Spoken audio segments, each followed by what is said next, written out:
And then I looked at the sign here, the topic of the seminar. My heart started throbbing.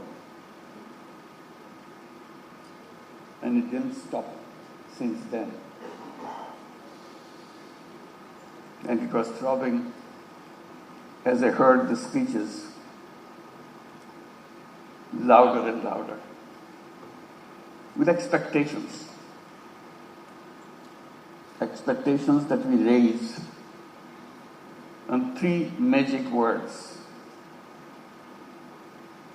judicial, independence, and efficiency. These three words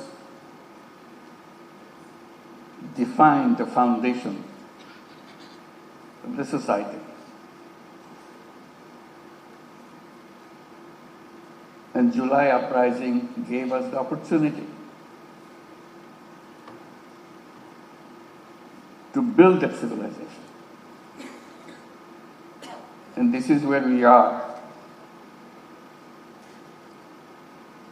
defining each step of that foundation. And I said, my heart was throbbing. And it throbbed louder and louder. And it became loudest when I was listening to the Attorney General of Bangladesh. Because he defined where we are coming from. And if you forget that, we will not understand what these three words mean. And today is a historic moment for all of us. Because we are about to celebrate the anniversary of the Uprising. It's almost a year now.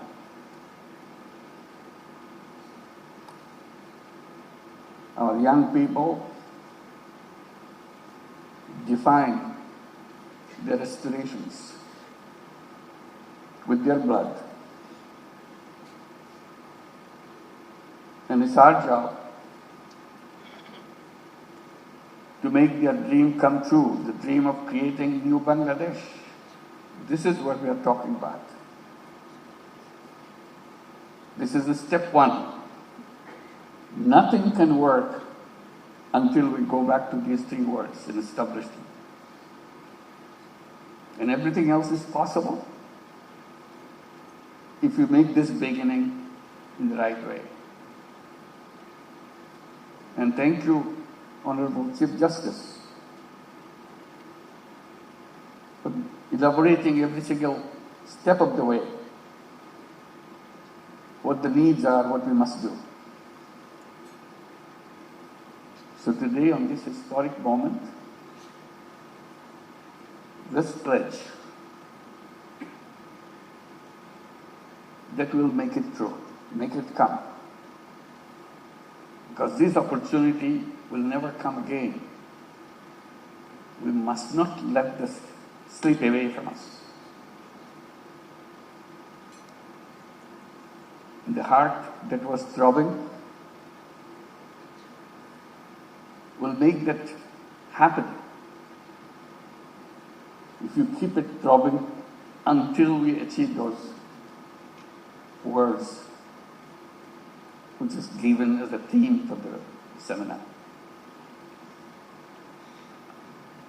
Honorable Chief Justice of Bangladesh, an honorable guest,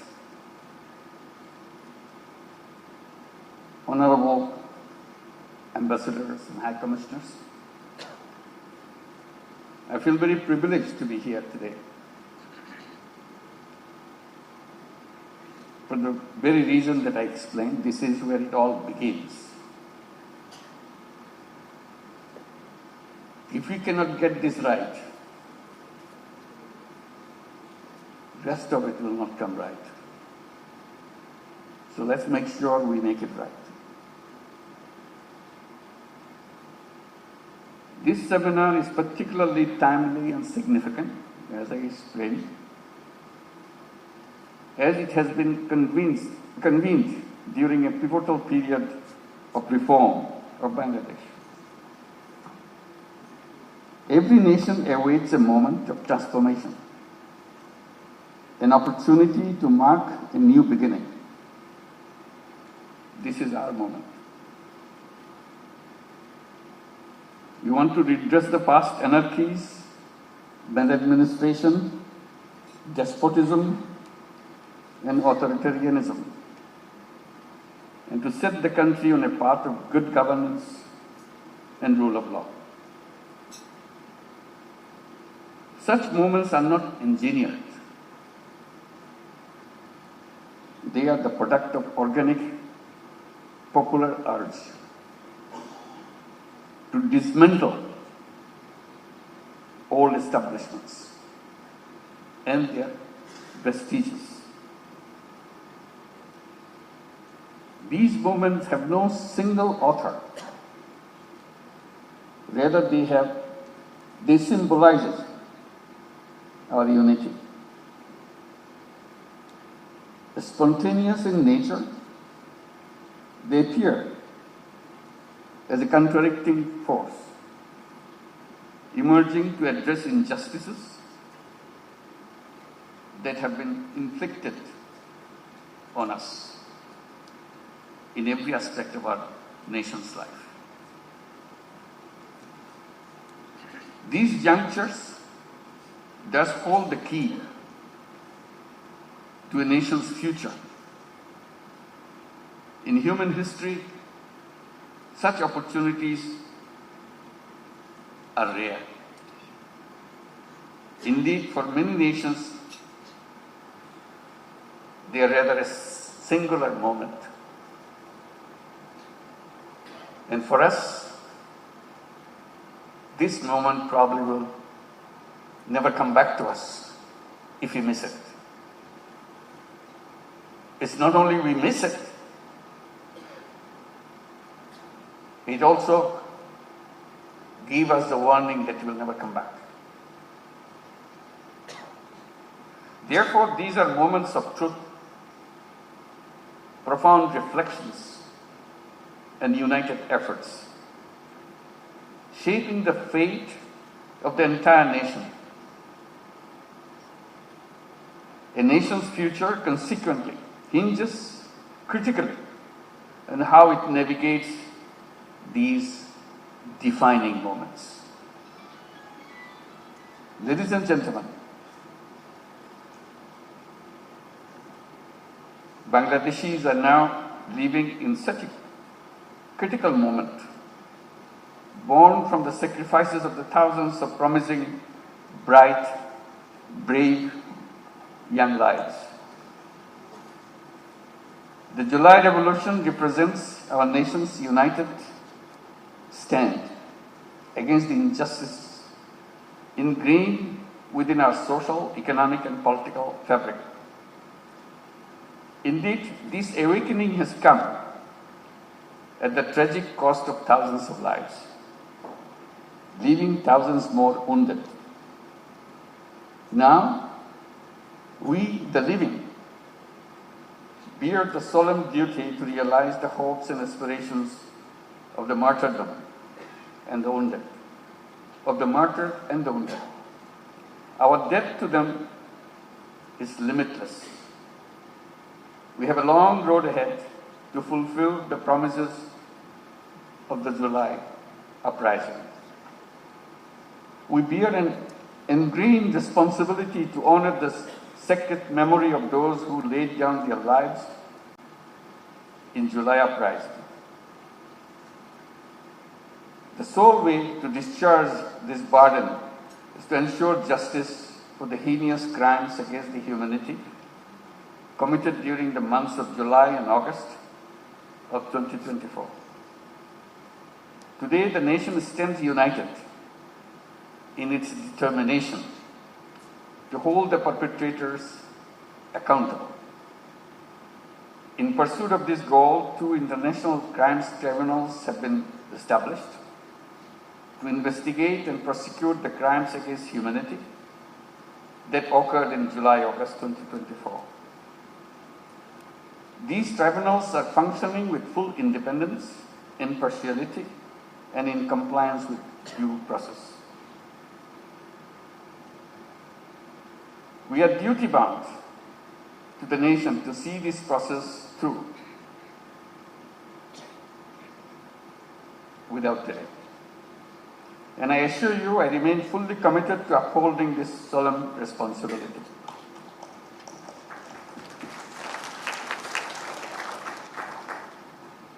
But we must keep in mind the July uprising was not merely about ousting a despotic regime. It was fueled by an intense desire to dismantle the deep-seated hegemonies and the biases that have persisted from the villages to the cities.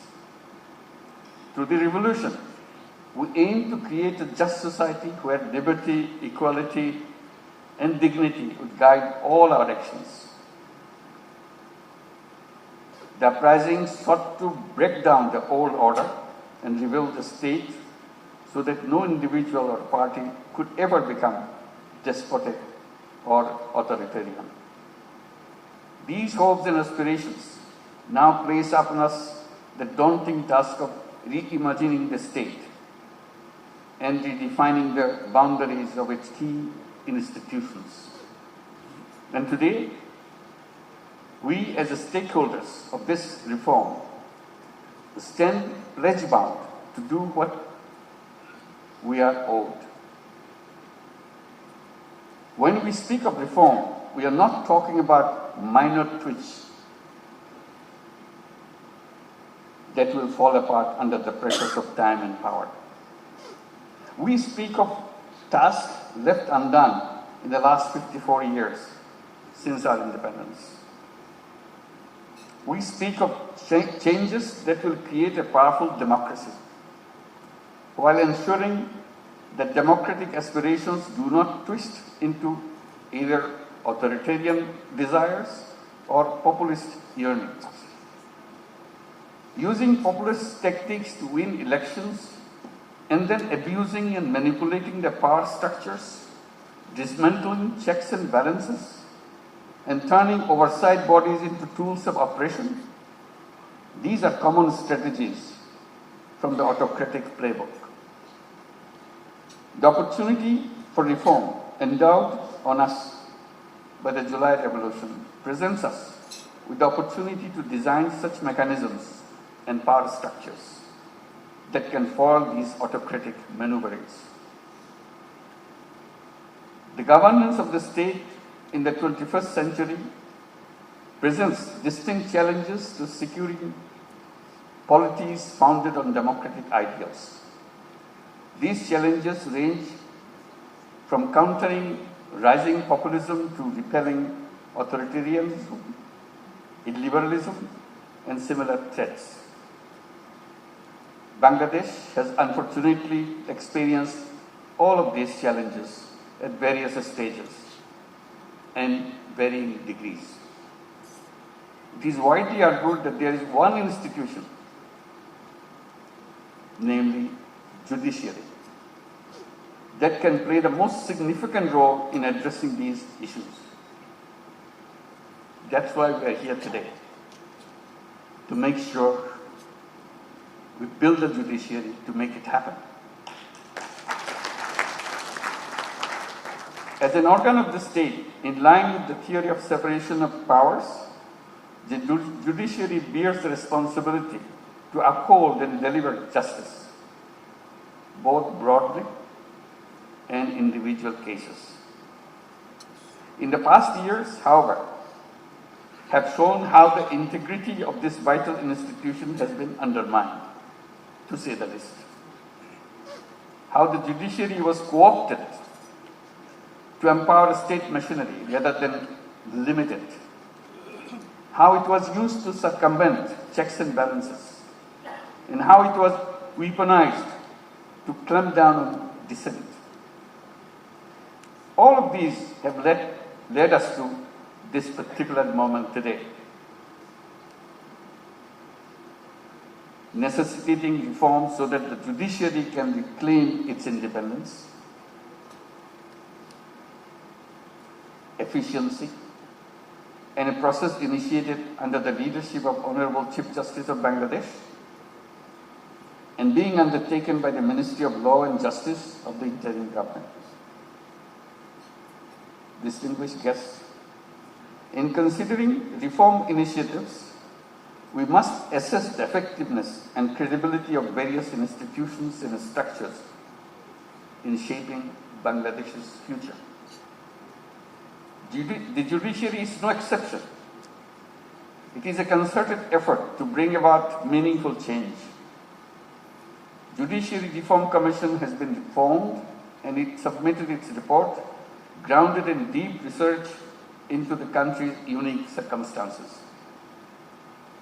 The report of Judiciary Reform Commission is complemented by the Honorable Chief Justice's own vision of judiciary, which he outlined in his September 21, 2024 address, proposing reforms structured for short, mid, and long-term implementation.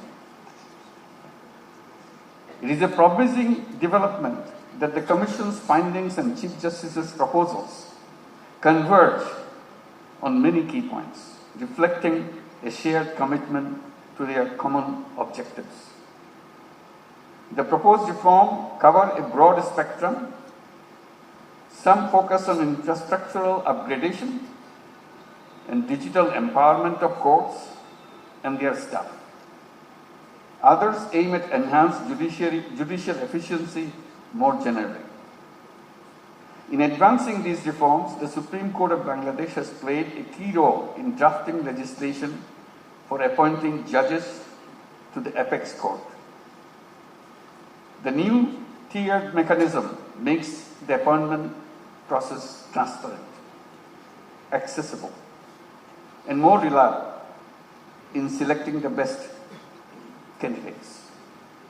This is a milestone in freeing the higher judiciary from political influence by ensuring purely merit-based appointments. In order to safeguard the district judiciary from executive and political dominance, steps have been taken to formulate rules for judicial transfers. The creation of a separate secretariat is a proposal that we cannot walk away from. A separate secretariat would grant the judiciary the structural autonomy to adjudicate without external pressure.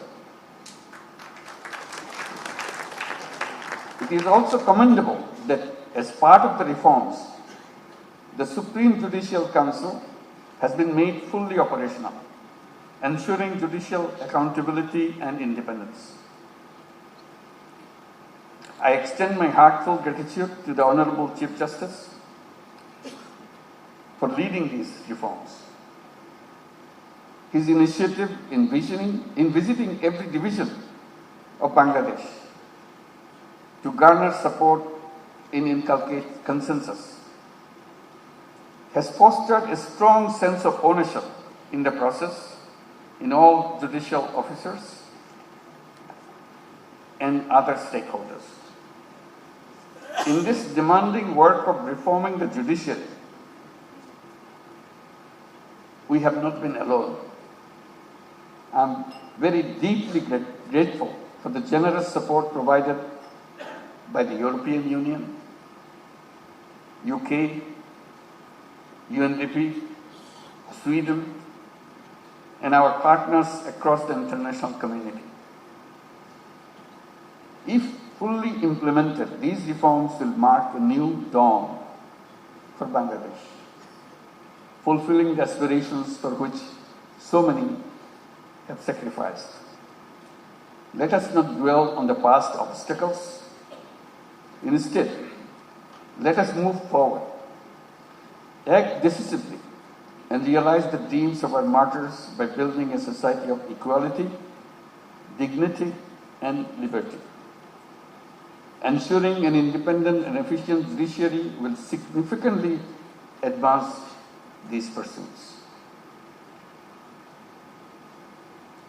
The judiciary's leadership in driving this reform is truly inspiring.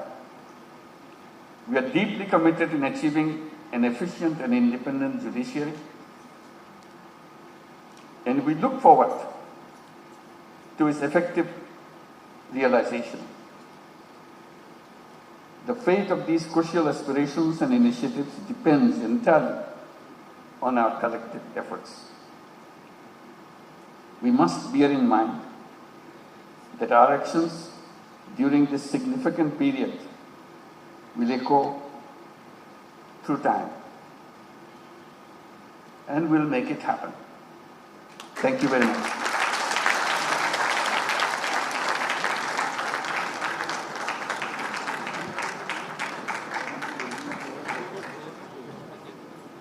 We extend our heartfelt thanks and gratitude to you, Honorable Chief Advisor, for your presence and participation. Let me once again thank you all for your presence and participation. May the vision of